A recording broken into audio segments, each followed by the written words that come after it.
We have Gafar Bashiru, is a senior associate global markets at Parthian Securities, to give us more insights into what's happening into the market. And looking at the budget deficit, is there, pressure for the government to borrow more? Good morning, Gafar. It's good to have you on the program. Good morning. Thank you for having me today. Gafar, you're a numbers person. You tout yourself to be a numbers person. Now, you've seen the downtrend in stop rates persisting for treasury bill auctions. Now, will this filter into the secondary market? Because we're seeing an uptrend in yields now, yields rising compared to what we saw in previous weeks.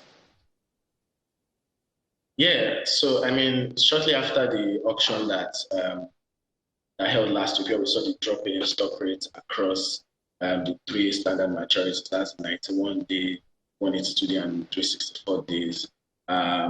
We saw secondary markets react, and we saw a downward trend yield to treasury bills actually.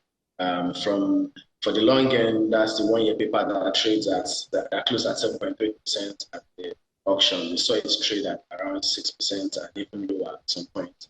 Although we saw a slight correction by the close of last week. But yeah, market definitely react, and all of the fact market's reaction and the secondary market downward trend use in the secondary market was largely due to the fact that we had significant liquidity in the system pending when we saw some CRR debits on Friday, right? So yeah, secondary markets in terms of treasury bills definitely reacted in that direction as we saw a downward trend.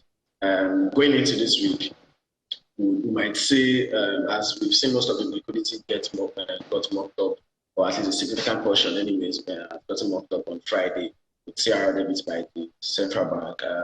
We might now see a little bit of correction, but we do not expect rates in the treasury market to increase significantly this week. Okay, now the 2023 budget is still in focus, and we know that the federal government is exploring various debt instruments to fund the budget deficit. Recently, we saw the SEC, that's Nigeria's Securities Exchange, inviting green bond advisory bids. Now, that's been in the offing, but when this hits the market, how do you think investors will price this green bond? Well, if the green bond that will be issued by the federal government, this is not the first green bond outing by the federal government.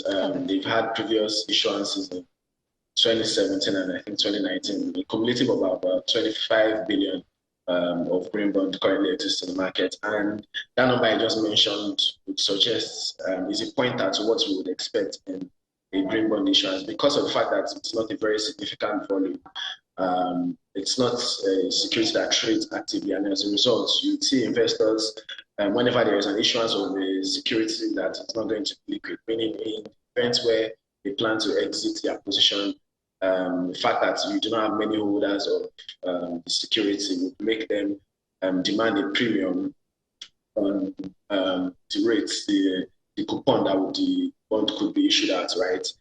Usually, you would want to benchmark the green bonds to the FGN, the regular FGN bonds that we have, right? So, say for example, it's a 5-year issuance, a 5-year green bond. That's a 2027 paper. It will be benchmarked to the 2027 FGN bond, and you would see a premium to that. Investors will demand a premium, considering the fact that it's not a very liquid bond. Another factor that investors will consider is the fact is the development or the fact that the federal government's debt has become a conversation in discourse, right?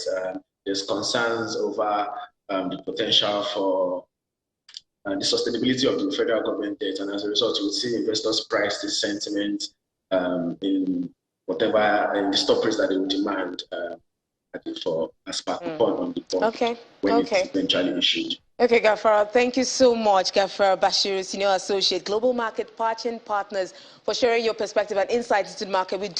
We'll look out for and track what you've said and see how that pans out later this week.